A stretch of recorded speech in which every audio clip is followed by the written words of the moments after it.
Naujų ruožų kiekvienais metais vis sunkiau. Mes žinom visi asfaltavimo klausimą ir savivaldybės ir žmonės stengiasi, prašo, nori, kelius asfaltuoja, vienaip ar kitaip, tai tų žvyrinių iš tikrųjų tai mažėja. Norim, nenori mažėja.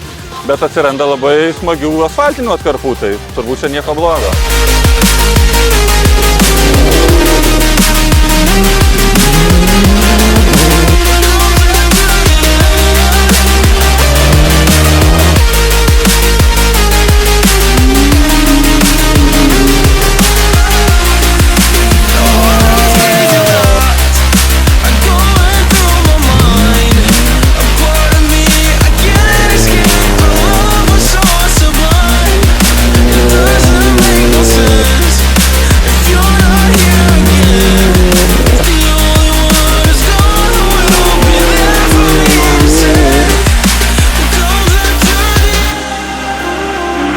Gavosi taip, kad išsivežiau sūnų daryti surašymo treniruotės.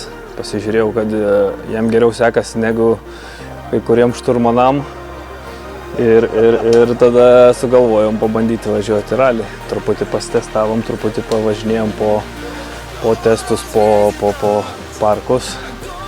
Ir gavosi taip, kad išvažiavom į ralį. Pirmą kartą gyvenime išvežėm sūnų pasivažinėti.